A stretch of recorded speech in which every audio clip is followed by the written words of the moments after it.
하나님의 음성을 따라 사는 삶. 예레미야서 33장 3절 말씀 함께 읽겠습니다. 시작.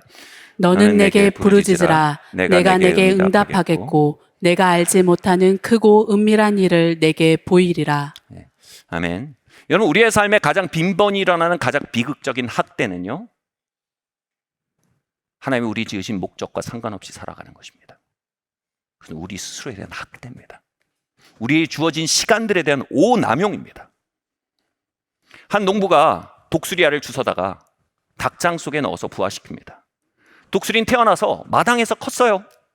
모이를 많이 모으는 게 중요한 일인 줄 알았어요. 자라서 마당을 넓히고 모이를 많이 쌓았습니다. 그러나 독수리는 하늘을 위해 지어졌습니다. 그 모든 시간들은 독수리 자신에 대한 학대입니다. 그가 하늘을 날지 않는 한, 그의 목적과 화해하지 않는 한, 그는 끊임없는 불만족과 회의와 결박을 느끼게 되는 것입니다. 마침내 마당을 박차고 그가 지은 바 된 목적을 향해 날아오를 때 그는 충만을 느끼고 진정한 자유를 알고 진정한 기쁨을 알기 시작합니다. 치타는 대지를 달려야 자유롭습니다. 물고기는 물속을 헤엄쳐야 자유롭습니다. 저와 여러분은 하나님이 지으신 목적 안을 살아갈 때 비로소 행복하고 자유롭고 충만할 수 있습니다. 요한복음 4장 34절 말씀 함께 봉독해 보시겠습니다. 시작.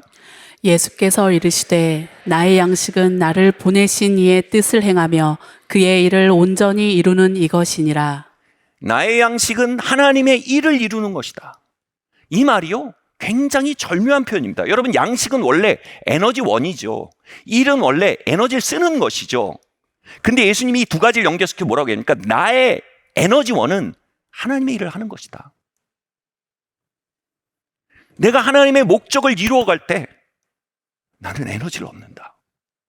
내가 하나님의 목적을 섬기고 그것을 성취해 갈 때 나는 소진되는 게 아니라 충만해진다. 내가 하나님의 일에 매여 있을 때 나는 노예되는 것이 아니라 나는 진정으로 자유롭다. 왜냐하면 나는 하나님의 목적을 위해 지어진 자이기 때문이다. 여러분, 그 예수님의 생명이 우리 안에 들어와 우리를 거듭나게 했습니다. 우리 안에는 하나님의 목적을 만나고 하나님의 계획을 만날 때 비로소 피어나고 힘으로 충만해지며 행복해지는 그 생명이 살고 있습니다. 그리고 그것이 우리의 새로운 자아입니다. 우리는 새로운 피조물입니다. 우리는 과거 육적인 존재였습니다. 우리 에너지원은 세상이었습니다. 죄였습니다. 그러나 이제 우리는 거듭났고 보라 새 것이 되었노라. 우린 이제 영적인 존재가 되었습니다. 좋든 싫든 이제 돌이킬 수 없습니다. 우린 새로운 생명의 라이프스타일을 연습해야 합니다. 이제 우리의 에너지원은 하나님의 일입니다. 하나님의 목적 안에 살 때 우린 비로소 충만하고 자유롭게 됩니다. 갈라디아서 5장은요, 영의 열매와 육의 일에 대해 말합니다. 일은 어떻게 합니까? 쥐어짜서 만들어내는 겁니다. 열매는 뭡니까? 흘러나오는 겁니다. 충만한 것입니다. 자연스러운 것입니다. 이전에 육의 일들, 죄와 세상은 우리의 에너지원이었습니다. 그러나 영적인 사람이 된 지금 우리에게 육의 일들, 죄와 세상은 우리의 아오지탕광입니다. 그는 속박입니다. 우리를 무너뜨리는 우리의 삶의 트라우마입니다. 이제 영의 사람이 된 우리에게 영의 일은 열매입니다. 이제 말씀은 우리의 5스타 리조트입니다. 이제 기도는 우리의 미슐랭 스타 레스토랑입니다. 우린 그것에서 기쁨과 힘을 얻습니다. 느껴지지 않아도 믿으시길 바랍니다. 이제 하나님의 목적을 사는 것은 우리의 안식입니다. 하나님의 목적을 사는 것은 독수리의 하늘이요 치타의 들판이요 물고기의 바다입니다. 그러나 우리는 스스로를 아직도 옛사람으로 인식할 때가 있습니다. 인도 코끼리를 키울 때 이 어린 시절부터 이 사람이 인도 코끼리를 통제하기 위해서 아주 잔인한 일을 합니다. 노끈으로 묶어놓고 회초리로 엄청 많이 때립니다. 그러면 그게 마음 깊이 들어가 트라우마가 됩니다.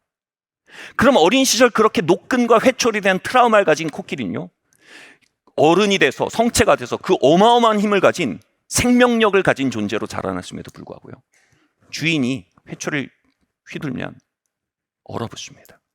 노끈으로 묶고 당기면 끌려갑니다. 그가 묶여가는 건 노끈이 아닙니다. 그를 누를 수 있는 건 회초리가 아닙니다. 그를 얽어매는 건 과거의 자신에 대한 인식입니다. 그의 몸이 회초리와 노끈을 기억하는 것입니다. 그러나 어느 순간 코끼리가 자신의 생명을 깨닫게 되었을 때, 과거의 자신이 아니라 지금의 자신이 누구인지 알게 되었을 때, 노끈과 주인과 회초리는 더 이상 자신을 묶을 수 없는 과거의 유물에 지나지 않으면 할 때 그의 야성이 폭발하기 시작할 것입니다. 그는 더 이상 종된 생명이 아니요 야생을 사는 진정한 성체로 살아갈 수 있게 될 것입니다. 사랑하는 성도 여러분, 우리의 몸은 죄를 기억합니다. 우리의 몸은 세상을 기억합니다. 공포를 기억합니다. 그러나 이전 것은 지났으니 보라, 새 것이 되었노라. 이제 우리 안에 세상을 이기신 분이 사십니다.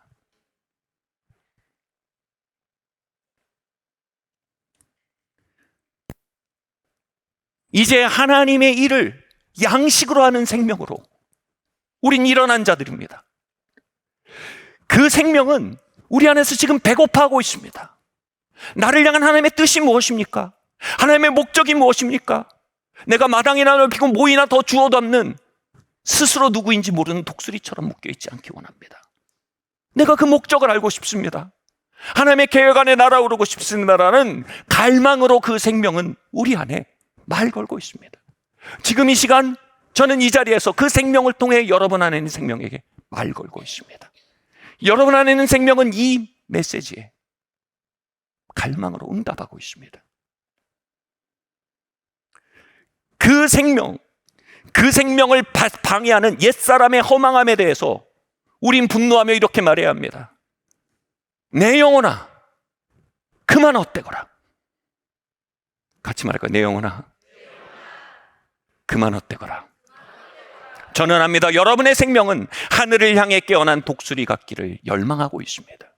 저는 압니다. 여러분의 생명은 야생의 힘에 대해 깨어난 코끼리 같기를 갈망하고 있습니다. 그러면 우리는 어떻게 우리를 향한 그분의 뜻과 그분의 계획을 깨닫고 그 안으로 날아오를 수 있겠습니까? 우리 다음 말씀을 한번 논지를 한번 살펴보겠습니다. 함께 읽겠습니다. 시작. 그분의 뜻을 알기를 구하십시오. 우리를 향한 하나님의 뜻을 알기 위해서 우리가 신학에 정통할 필요가 없습니다. 기도원 원장님급의 영성을 가져야 하는 것도 아닙니다. 하나님의 음성을 듣고 하나님 알기에 제일 중요한 것은 이것입니다. 정말 그것을 원하는 것입니다. 제가 하나님의 음성을 듣고 하나님의 뜻을 알기 위해 기도하던 시절 한 노래가 떠올랐습니다. 하나님의 음성을 듣고자 기도하면 나의 기도를 들으시고 그 기도에 응답하여 주신다네. 하나의 조건입니다. 그것을 원하는 것입니다. 하나님, 내 삶을 향한 당신의 계획을 알기 원합니다. 그 배고픔입니다. 중요한 것은 우리가 하나님의 음성을 알아들을 수 있는 능력이 아닙니다.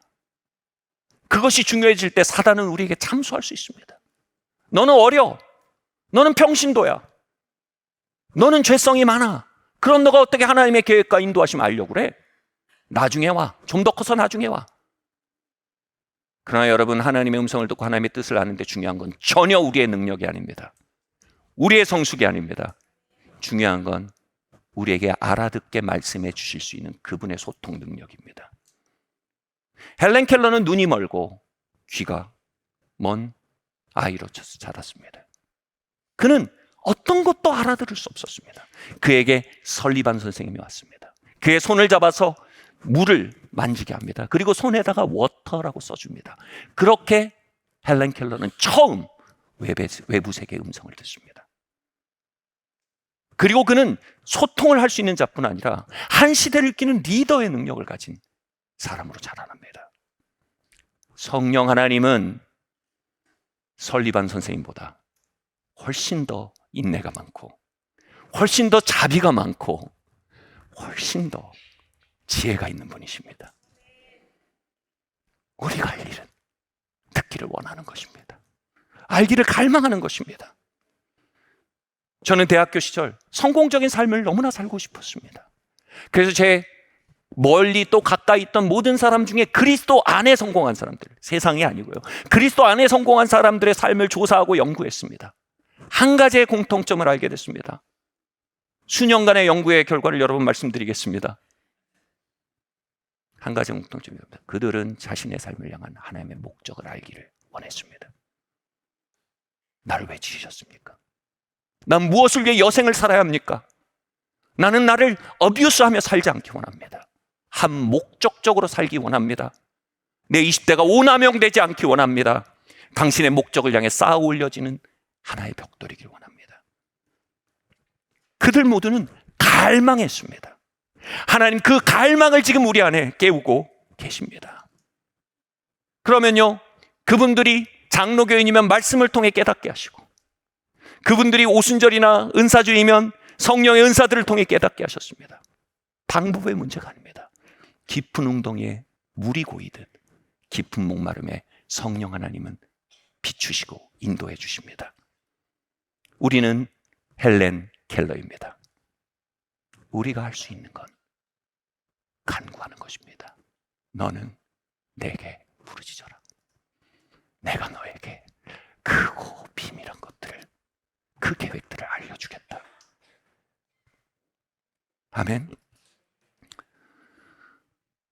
그러면요, 그분의 뜻을 알기 위해 두 번째 논지로 넘어갑시다. 함께 읽겠습니다. 시작. 그분과 교제하십시오. 잠언 3장 6절 말씀 함께 봉독하시겠습니다. 시작. 너는 범사의 그를 인정하라. 그리하면 내 길을 지도하시리라. 하나님은 아브라함에게 본토 친척 아비의 집을 떠나. 이건 마치 이런 것 같습니다. 차를 타고 출발하는데 내비게이션 주소를 주는 게 아니고 조수석에 하나님이 타시는 겁니다. 그리고 어디 갈까? 그러니까 나랑 얘기하면서 가자. 그러면 거기 가게 될 거야. 내가 내비게이션이야. 나랑 얘기하면서 가자. 대학 시절 저는 형님들과 집회를 자주 찾아다녔습니다. 집회 장소가 하나같이 멀었습니다. 근데 저희가 정말 해야지 말아야 될 일이 있었습니다. 집을 나서면서 서로 대화를 시작하는 것입니다. 때론 전철을 타고 잠실에서 전철을 갈아타야 되는데 저희가 대화를 시작하면서 전철을 타면 잠실이 아닌 왕십리에 가 있곤 했습니다. 시청에 가서 버스를 갈아타야 되는데 분당에 가 있기도 했습니다. 저희가 대화를 시작하면 길을 잇는 건 사필 규정이었습니다. 이와 같이요, 정확하게 반대로요, 우리가 주님과 교제하면요, 우린 모르는 사이에 목적지에 도달하게 됩니다. 주님 말씀하셨습니다. 내가 길이요 진리요 생명이다. 우린 길을 찾습니다. 주님 말씀하십니다. 내가 길이야. 나와의 커넥션이 있으면 너는 길 위에 있는 거야. 나와의 대화 안에 걸으면 너는 모르는 사이에 너의 목적지에 도달하게 될 거야. 아멘.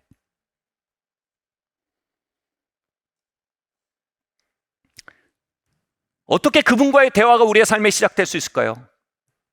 오늘 말씀을 기억하십시오. 범사가 뭡니까? 우리의 삶의 모든 현실 속에서 그분을 인정하라는 겁니다. 인지하라는 겁니다. 그럼 뭐라고요? 그분이 지도하시겠대요. 그 미주알 고주알 아주 구체적인 현실까지도 그분이 개입하시고 말씀하시고 인도해 주시겠다는 겁니다. 지금 이사벨 목사님 오셔서 교회와 또 시티 아카데미에 사역을 하고 계신데, 아주 이제 이 분이 영어로 이제 물론 설교하시고 그 다음에 이제 각 사람을 향해 하나님 주시는 마음을 나누는 사역을 하시죠. 그런데 영어로 빨리 말씀하시기 때문에 그걸 동시 통역하면 안 되니까, 시간이 안 되니까 스크린에다가 타이핑을 한국말로 타이핑하면서 그걸 쫓아가게 저희가 구조를 만들었습니다. 근데 그게 너무 속도가 빠르니까 이 타이핑에 오타가 엄청 많이 납니다. 근데 그러다 시티에서 지난 목요일 레전드 오타가 터졌습니다. 한 아이를 향해서 이제 말씀을 나누는데, 너는 하나님의 나라를 대변하는 사람이다. 네가 하나님의 나라를 대변할 때 내가 너와 함께 있겠다라는 내용이었어요. 영어 내용이. 근데 그걸 막 치다 보니까 하나님의 나라를 대변하는 데서 하나님 나라가 날아갔어요. 그리고 대변하느니 너는 배변하는 사람이다 라고. 어떻게 알았을까요? 너는 배변하는 사람이다 이렇게 오타가 떴어요. 그래서 제 아내와 저는 진짜 빵 터지기 직전이었는데 다음에 그 배변이 정확히 뭔지까지 설명한 거예요. 네가 대변할 때 그 다음이 히트였어요. 내가 너와 함께 있을 것이다. 아들아, 네가 배변할 때도 나는 너와 함께 있겠다. 저 아내는 그 상황이 너무 웃겨서 정말 너무 많이 웃었어요. 예. 참고로 그걸 치신 분의 아들이었어요. 더 깊이 안 들어가겠습니다. 예. 다른 집 아이였으면 큰일 날 뻔했어요. 예. 어뷰스예요, 어뷰스. 근데 아무튼 네. 죄송합니다. 너무 웃긴데 사실이잖아요. 우리 모두는 네, 그런 면을 가지고 있어요. 우린 실수합니다. 우리 남에게 보이지 않고 싶은 삶의 영역들이 있습니다. 우리가 대변할 때에도 그분은 우리와 함께 하십니다. 그 일을 위해서 그분은 십자가에서 피를 뿌리셨습니다. 값을 치르셨습니다. 그분의 상은 우리의 삶에 함께 있는 것입니다. 성경은 그분을 임마누엘이라고 합니다. 임마누엘, 그분이 닉네임을 붙일 땐 언제나 그분의 본성을 담은 닉네임을 붙입니다. 임마누엘은 뭐예요? 너무 아름답습니다. 함께 하신 하나님. 그분 본성이에요. 그분은 본성적으로 함께 있고 싶어 하십니다. 저희 막내가 제 삶의 큰 위로와 선물 중에 하나인데, 저희 막내가 태어나서부터 다른 아이들 그렇게 엄마를 좋아했는데 저를 그렇게 좋아해 주는 겁니다. 언제나 저랑 있고 싶어 합니다. 그래서 맨날 제 주변을 맴돌고 맨날 안아달라고 하고 그게 너무 고마워요.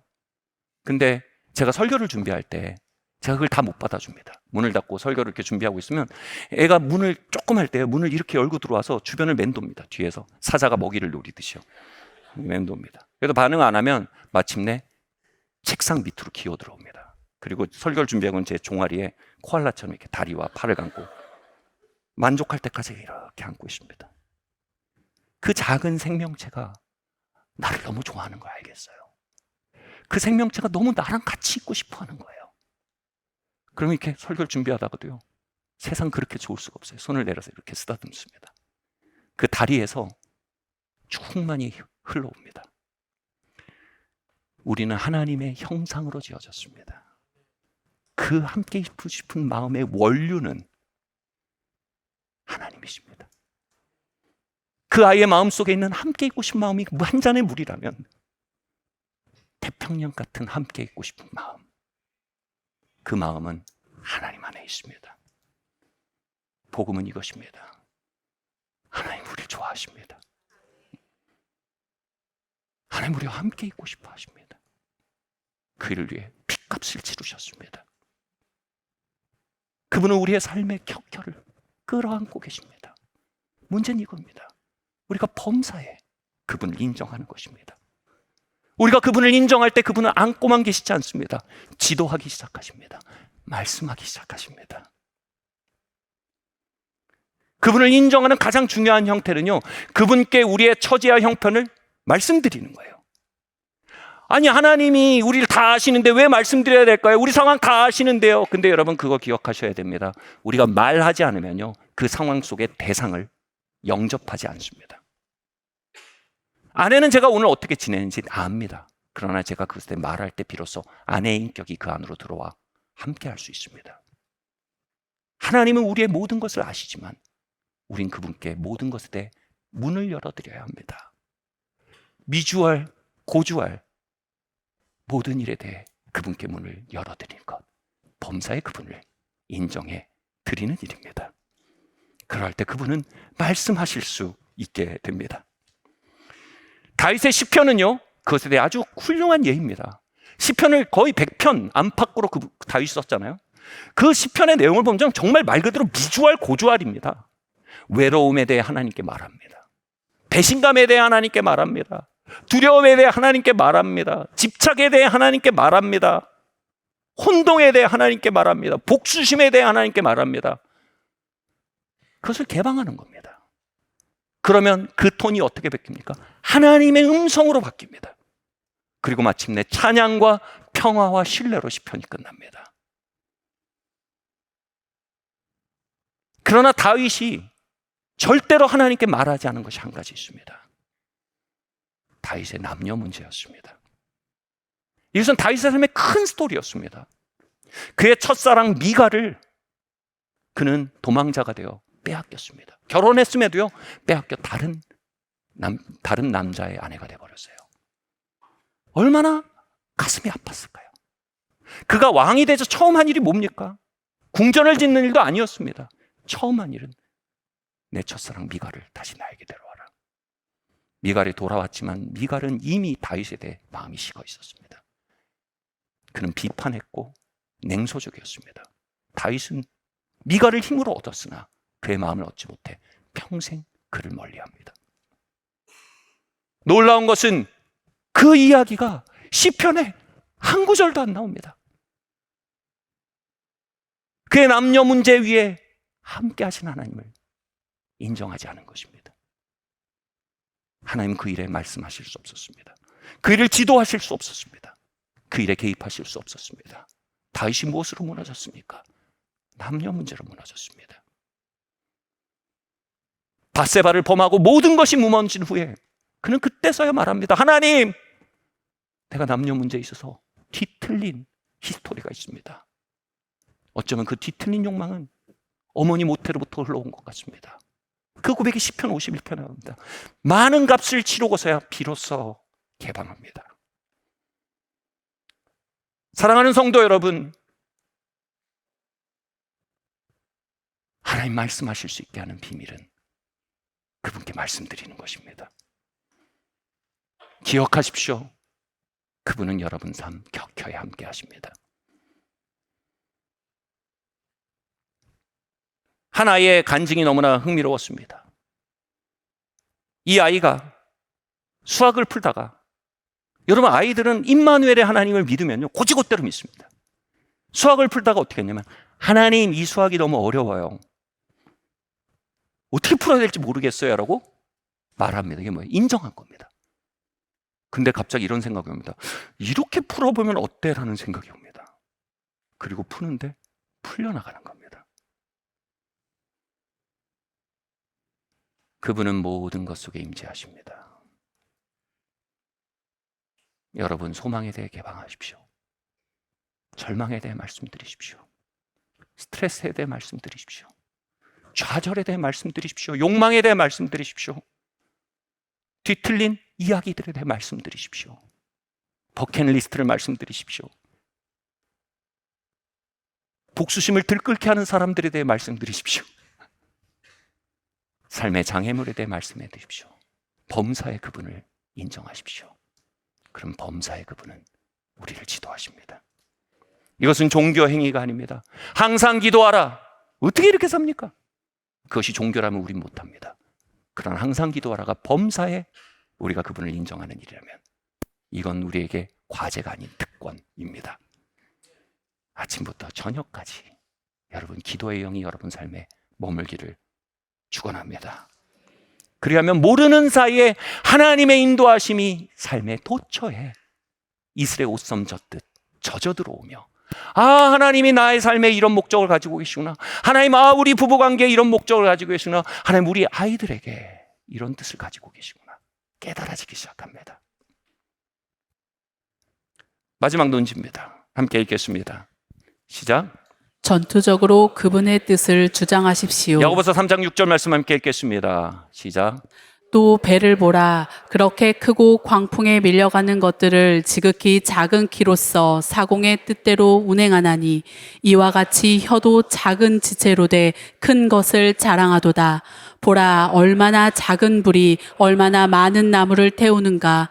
혀는 곧 불이요 불의의 세계라. 네, 여기까지 읽어주시면 됩니다. 네, 우리가 그분을 인정하고 그분과 교제할수록요, 말씀드렸던 그분의 계획과 목적이 우리의 삶의 씀이고 그분의 음성이 우리 삶의 씀입니다. 그러면 우리는 아 하나님 뜻이면 이루어지겠지가 아닙니다. 왜 우리가 그걸 알아야 합니까? 그것을 사용하기 위해서입니다. 그래서 사용하는 첫 단계는 이겁니다. 그것을 주장하는 것입니다. 선포하고 주장하셔야 됩니다. 예수님은요, 우리 각자의 삶에 배당된 천사가 있다고 말씀하셨어요. 예수님이 십자가에 달리기 전 뭐라고 하시면서 나에겐 12영도 더 되는 천사를 동원할 권위가 있다. 그래서 와라 하면 이랬을 것입니다. 예수님의 권위 아래 12영도 더 되는 천사가 할당돼 있었습니다. 그리고 예수께서 말씀하셨어요. 지극히 작은 소자라도 그들에게 할당된 천사가 있다는 겁니다. 우리에게 할당된 하늘의 병력이 있다는 것입니다. 그리고 이분은 뭐라고 말합니까? 그들은 성도를 돕기 위해 섬기기 위해 온 천사들이라고 합니다. 당혹스럽죠. 하나님을 섬기는 천사이지만 권위 질서상 우리 권위에 있는 우리의 삶에 할당된 하늘 병력이 있다는 얘기인 겁니다. 그들은 우리의 권위 아래에 있습니다. 히브리서 1장의 주장입니다. 그런데요, 이것에 대해 아주 좋은 예가 있습니다. 하나님의 사람이 어떤 문제에 대해서 기도하는데 하나님께서 이미 뜻을 보여주셨습니다. 하나님이 치유하고 회복하시겠다는 뜻을 이미 보여주셨어요. 근데 그것이 나타나지 않습니다. 그래서 하나님께 기도했어요. 하나님 말씀하신 치유와 회복이 왜 이렇게 나타나지 않습니까? 그런데 하나님께서 이런 감동을 주십니다. 얘야, 나는 이미 그 일을 위한 천사들을 너에게 맡겼고 그 일을 위한 나의 말씀과 나의 뜻을 너에게 맡겼다. 나에게 떼쓸 일이 아니라 네가 명해야 될 일 아니냐. 네가 네 삶 속에 이제 선포해라. 내 목적을. 네 삶 속에 이 시간 내 뜻을 선포해라. 너의 천사들을 움직이게 해야 되지 않냐. 여러분, 우리의 영적 생활에 간구만 있는 게 아닙니다. 하나님의 소리를 깨닫는 경청만 있는 게 아닙니다. 우리의 영적 생활엔 선포와 전투가 있습니다. 우린 그분의 뜻을 가지고 선포하고 전투해야 될 책임을 가지고 있습니다. 그리고 그 하나님의 사람이 이제 하나님의 뜻을 선포하고 주장하기 시작할 때 이제 천사들이 일어나 그 일을 성취하게 일하는 경험을 하기 시작합니다. 지금 함께 사역하고 있는 우리 이사벨 목사님이 오래전에 캐나다의 스트랩포드라는 곳에 있는 교회에서 이제 사역을 하고 있었습니다. 사역팀의 한 명으로요. 이미 들으신 분들이 있겠지만 영양가가 많은 얘기여서 다시 한번 얘기하겠습니다. 거기에 한 10대 미혼모가 그 교회에 찾아왔습니다. 17살 정도였고요. 아이를 임신하고 몇 번의 자살 시도를 했다가 이건 아니다 싶어서 교회에 살기 위해서 온 미혼모였습니다. 그 공동체는요, 그 뱃속의 아이와 미혼모 어머니 위에 함께하고 계시는 하나님을 인정했습니다. 다시 말해 뭐예요? 그 사정에 대해 기도하기 시작한 겁니다. 하나님 이들을 위한 하나님의 뜻과 계획이 있을 줄 믿습니다.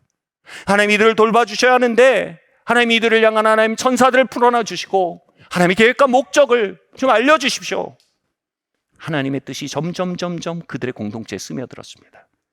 그들은 마침내 이렇게 깨닫게 됩니다. 이 아이에게 하나님은 놀라운 음악적 예술적 재능을 심어 놓으셨으며 하나님이 이 아이를 문화, 음악의 영역에서 굉장한 영향력을 주사 그 일을 통해 한 세대에 하나님의 선하심을 드러내고 하나님께 이끄는 목적을 위해 이 아이를 하나님 보내셨습니다라고 그들이 깨닫고 믿기 시작합니다.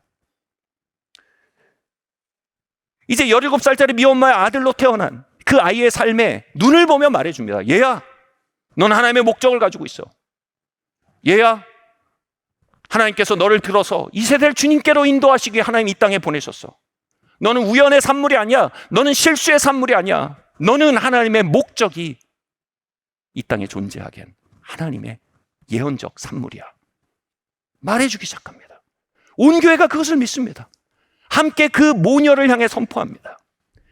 여러분, 그 선포는요, 천사들을 풀어놓습니다. 이 아이는요, 정말 어려운 형편이었지만요, 자꾸 음악을 배울 수 있는 기회가 열립니다. 음악을 배우고요, 음악을 좋아하게 됩니다. 그리고 한 노래를 만들어서 유튜브에 업로드를 합니다.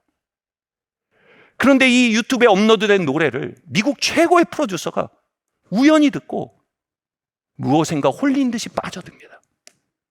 그래서 이 아이를 픽업하기 위해서요, 캐나다 스트랩포드까지 와서, 시골에 와서 이 아이를 픽업합니다. 결국 이 캐나다 시골에서 온 한 10대 아이를 놓고,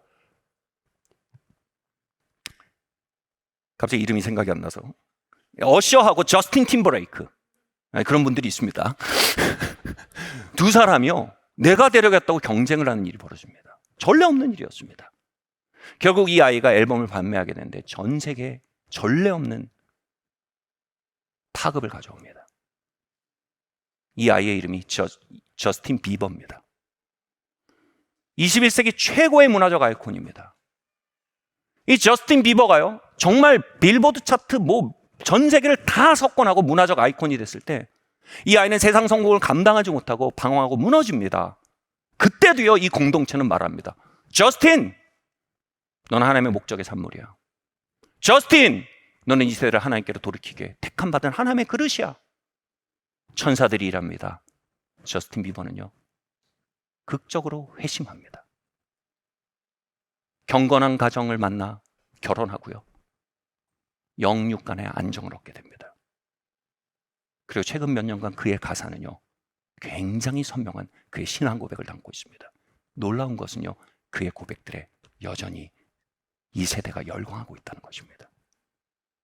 이제 그의 콘서트는요, 사실상 찬양 콘서트에 방불합니다. 수많은 사람들이 저스틴 비버를 통해 그리스도를 알고 그리스도를 목말라 하기 시작합니다. 사랑하는 성도 여러분, 여러분 삶에 할당된 천사들은 지금 잘 일하고 있습니까? 잘 인사관리 잘하고 계십니까? 혹시 천사들이 할 일이 없어서 벤치에 앉아서 손톱이나 깎고 있는 건 아닙니까? 여러분, 그들을 일하게 하셔야 합니다. 하나님이 주신 뜻이면 이루어지겠지가 아닙니다. 주장하셔야 됩니다. 말씀하셔야 합니다. 선포하셔야 합니다. 그 절망의 영적 대기와 불신의 영적 대기와 혼돈의 영적 대기 속에 하나님의 목적을 선포하셔야 합니다. 천사들이 일어나 싸우게 만들어야 합니다. 여러분, 천사들만 우리의 삶에 배치되어 있는 것이 아닙니다. 성경은요, 우리의 삶에 악령들도 배치되어 있다고 말합니다.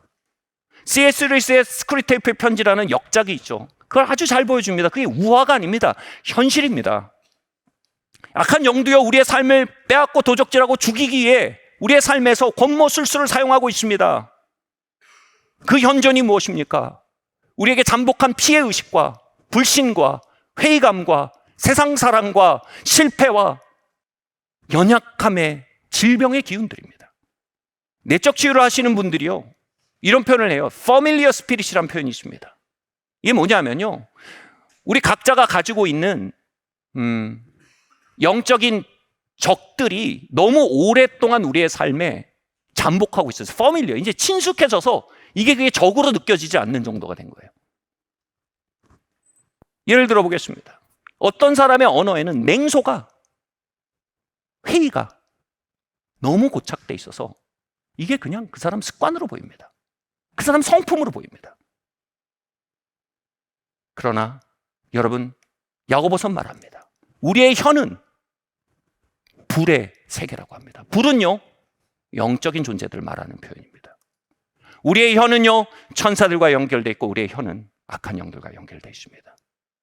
우리가 냉소로부터 말하기 시작하고 불신으로부터 말하기 시작하고 절망으로부터 말하기 시작할 때 뭐라고요? 그 불이 생명의 사이클을 불태운다고 말합니다. Circle of life.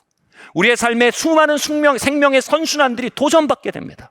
영적으로 성장하고 하나님의 목적을 이루어가고 좋은 사람을 만나고 다시 좋은 사람을 만나고는 수많은 생명의 선순환이 있는데 그것이 멈춰지고 파괴되는 것이 어디서 나온다고요? 우리의 입에서 나온다고 합니다. 그리고 그 언어는 바로 지옥에서 나온다고 말합니다. 우리의 삶에 쓴마음과 용서치 않음이 또아리를 틀고 있지 않습니까? 우리의 언어의 낙심과 절망이 고착화되어 있지 않습니까? 그냥 언어 습관이고 성격이라고 생각하지만 실상 너무나 친숙해져서 이제 적으로 생각되지 않는 familiar spirit의 현존이 아닙니까? 저스틴 비버가 잉태되었을 때 많은 사람들이 이렇게 말했습니다. 그 엄마에게요. 이 아이는 당신 삶의 재앙이다. 당신이 이 아이를 낳으면 당신의 삶은 거기서 끝이다. 이 아이는 죄의 열매기에 없어져야 된다. 사실상 낙태를 권한 것입니다. 지옥의 불입니다. 만약 어머니가 그 언어를 품었다면 어떻게 됐을까요? 설사 아이를 낳았다 해도요, 삶이 어려질 때 말할 겁니다. 너는 내 삶의 재앙이다. 왜 내 삶에 와서 내 삶을 이렇게 만드느냐? 너를 낳은 순간 내 삶은 거기까지다. 너도 나도 이 구렁텅이에서 나가지 못할 것이다. 그 피해의식과 저주와 낙심과 쓴마음의 familiar spirit은 그 모녀를 처참하게 파괴했을 것입니다. 사랑하는 성도 여러분, 여러분의 영계는 안녕하십니까? 여러분 영계 가운데 악한 영이 일하고 천사들이 쉬고 있지는 않습니까? 아니면 천사들이라고 악한 영이 쉬고 있습니까? 놀랍게도 그 결정권이 우리의 입술에 있습니다. 여러분 지난 한 주 천사의 역사가 많았습니까? 악령의 역사가 많았습니까? 목사님 저는 그런 영적 분별력이 없습니다. 간단합니다. 한 주를 녹음해서 빨리 틀기로 한번 틀어보십시오. 그 언어를 보면 어떤 것이 역사인지 그대로 보입니다. 여러분 이제 흑암과 혼돈과 어둠이 일하기를 그치게 할 때입니다.